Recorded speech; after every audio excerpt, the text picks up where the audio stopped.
joining us is San Diego's favorite, I think. Joe Musgrove joins us here on Gwynn and Chris. Joe, first, man, how are you? How's the beginning of spring training? It all starts again. Been good, man. To be honest, the biggest bummer for me leaving San Diego is not having the San Diego radio anymore, man. I became a big fan of your show and the morning broadcast. So, I'm missing 97.3 actually. Come on now, you can still go online, watch us on YouTube. I expect I got to put a little more work in here. Yeah, you got to put a little work in. Joe, I mean, this was a little bit different off season for you, man. You had to get the body in order before, I'm assuming, starting your progression to get to this point. How are you feeling? And what was different about this off season compared to past off seasons? Yeah, a lot of things. I mean, first off, I had a little more time. Starting the off season a little bit sooner. One, because obviously not making the playoffs, you wrap up at the start of October. But the last month and a half of the season for me was spent on the IL, and we were back and forth between trying to build back up or just shutting down and starting the off season. Our place in the rankings was kind of dictating a lot of that, and going 16-2 down the stretch kind of put a little pressure on us to speed things up a little bit. Should we make it in? I wanted to have a chance to throw. So a little bit of that, but ultimately I got to start some of the off season, recovery work and stuff down that last, month of the season or so last year. So going into the start of the official off season, I was actually in a pretty decent spot. But yeah, like you said, a lot more body work and maintenance stuff to kind of get me back to a level playing field before I go into the off season and start to build back up. So I can honestly say that, this past week has been the best that I've felt all off season. And I feel like I'm starting to peak at the right times here. Do you still have to prove anything to yourself and to or this, the team, the coaches that, what's going to let you know that you are going to be ready to go 100% on opening day? Yeah, I've got my check boxes that I like to hit, along the way in the course of spring training. But, you really try to just set your sights on one at a time. And for me, it's a daily thing, just try to get your body feeling good by the end of each day and leaving there feeling like it'd be ready to come in the next day. So, like I said, I have these few things that I like to hit along the way, but I'm really trying to take it day at a time and just, follow what the trainers and our PT staff have given me. Joe Musgrove joins us, one of the lead dogs in this rotation at the Padres. We'll go into the 2024 season with it. And Joe, I'm interested to hear your take on this. I know when pitchers and catchers reported, you had your kind of scrum with the media, and you spoke about establishing an identity. As a starting pitcher on this ball club, what is your part in creating that identity? And, how long does it take for a team to kind of figure out what their identity is going to be? I think ultimately you find it through playing and through winning. But, setting the tone early in camp with the expectations of how we're going to carry ourselves as a staff. I mean, me and Ruben have this talk a lot, but we're firm believers that starting rotation sets the tone for everything. We got the ball, we control the pace of the game. We're in control out there. So, we want to be known as a relentless staff, somebody that's not going to give in regardless of the scenario, regardless of the score. If you got the ball and you're on that mound, you're giving it everything you have until they take it from you.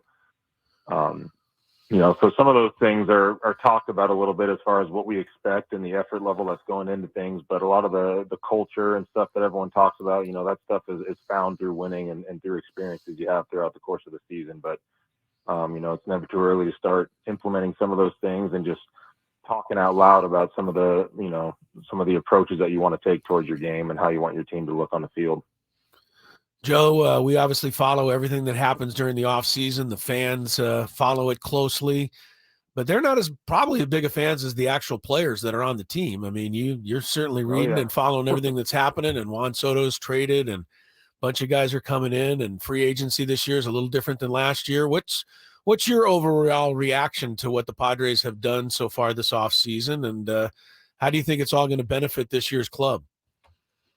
Yeah, I mean, it's never easy losing a generational talent type player in Soto, but You look at the pieces we get in return for him and what it does for our team moving forward. I think it puts us in a better spot, as a group and as a team, with the arms we got in return. Pitching was going to be the biggest concern going into the off season for us. So we answered a lot of those questions with some of the arms we got back. We got a little bit of experience and then some really good, talented young arms that we expect to be big pieces for us. So, like I said, it's not easy to lose guys like Soto and a guy as consistent as Grish is in the outfield. But when you look at what it does for our team and our rotation, I think it puts us in a real good spot. We got some really good depth in our bullpen now. Still a few pieces that I think we're short on, but, I know AJ and you guys know him well. He's always got something up his sleeve, and I know he's not walking into this thing knowing that there's gaps in the, in the roster that need to be filled without a plan. So I think we just kind of trust in him.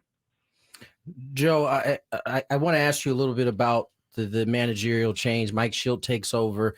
And let me say this before I ask this question. By no means am I trying to say that Bo Mel didn't do these things, but just in my time getting to spend with Mike Schilt, he seems very detail oriented. He seems very driven by the team aspect in terms of how you guys feel about one another and kind of coming together.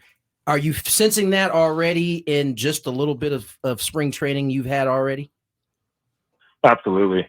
And, he empowers the players too. He's got a way of talking to you that, inspires you and motivates you to do a little more on your end as a player. So, I got to spend the last 2 years with him, side by side in the dugout, just talking baseball and, gaining some knowledge from him. He's been around the game since he was 9-10 years old, growing up in, AA clubhouse, coaching at every single level along the way. The guy's got as much experience as you could ask for in a manager. But yeah, he does a really good job communicating with the guys and making it very clear what the expectations are. And then, putting the power in the hands of the players and, forcing us to take a little bit of accountability and a little bit of ownership of what we're doing and try to police things and run things ourselves from within.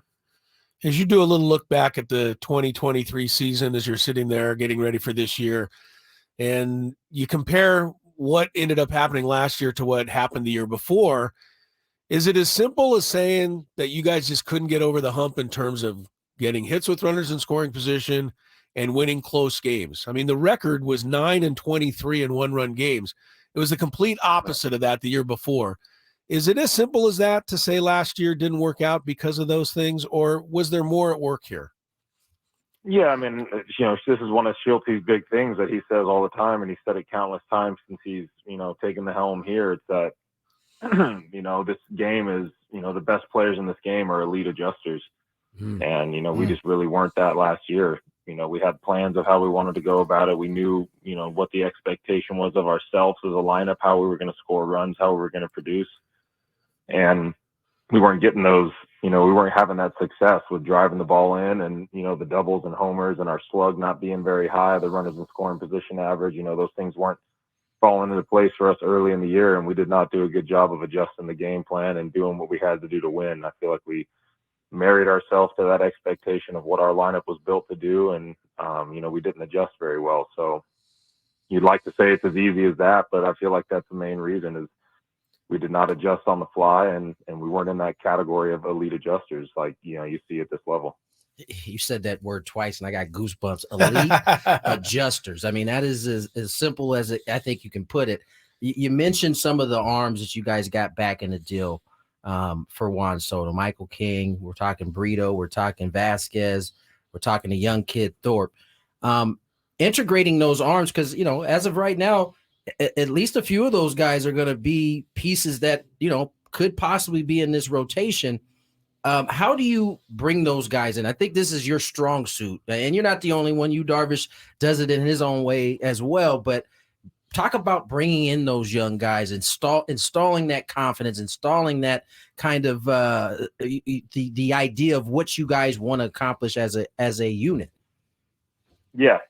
I think our little off-season camp that we do every year in January is a big part of that, bringing these new guys in and some of these young guys and giving them a week prior to spring training to meet the staff, to meet some of the other players, to, see what the expectation is, how we do things here, meet some of the behind-the-scenes guys with the analytics and, just kind of kickstart things and give these guys a week to kind of adjust to some of the people and, get their feet underneath them before they get here. But, we talked about it a lot this offseason, myself, Manny, Toddy, Darvish, all these guys that are, under contract and going to be here for a while that, we have a lot of young guys now, and we're going to need these guys to produce. And I think for them to be the best player that they can be, they have to be comfortable. They got to be able to play with that swagger and with a little bit of attitude and personality.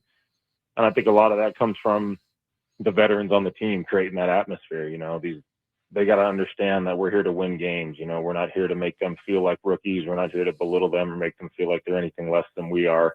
We're here to win. So having said that, there is a pecking order, and there are some unwritten rules that you try to follow, and it's really just respect. Respect the guys around you, respect the guys that have more time than you in the game, but be yourself. Play the game the way that you play it. Play with some passion, with some fire, and if your mind's in the right place with everything you do, everyone in that clubhouse is going to have your back. So just bringing them in and trying to get them to understand that, hey, we're not here to embarrass you guys or belittle you or make you feel like a rookie. We want you to be impact players on this team, and we need you to be at your best and play with some freedom out there.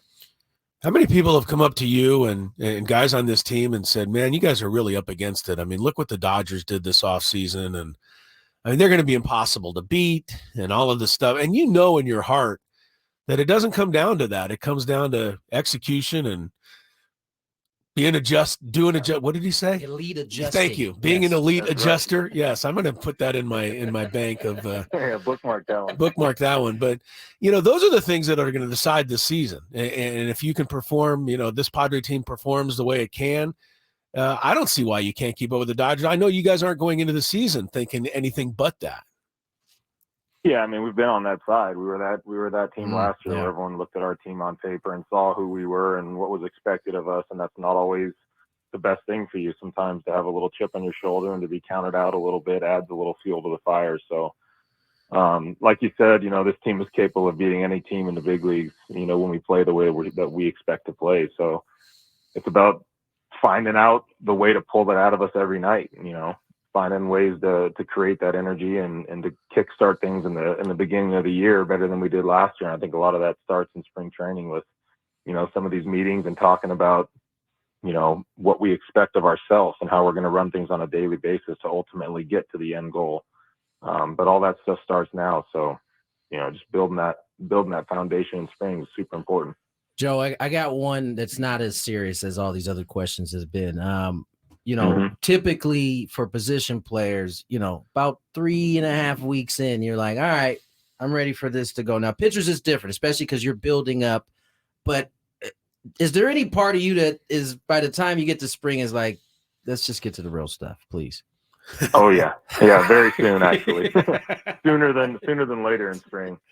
For starters, it's usually once you're into that 4 or 5 inning range where you start feeling like, okay, I'm built up now, I'm ready to go. Early in camp, you're still trying to get your feet under you. A lot of guys haven't even been in spikes for, as long as you spend in them in spring training, running around doing PFPs and, conditioning and spikes. There's a lot of things and just getting your body prepped and stuff. But you get through that first week or two, you start to feel really consistent in your routine, your body's recovering well, and you start getting the itch for some real games. But it's nice for us this year. We come into spring a week early, get things started when most people aren't working, and get out of here a few weeks early, which is nice as well. So we got to really maximize, the time that we got here and get as much out of it as we can, because Korea is going to come, faster than we know it. Is there any chance you think you could pitch in Korea? I know you said you're taking it one checkbox at a time. Could we see you in one of those first 2 games?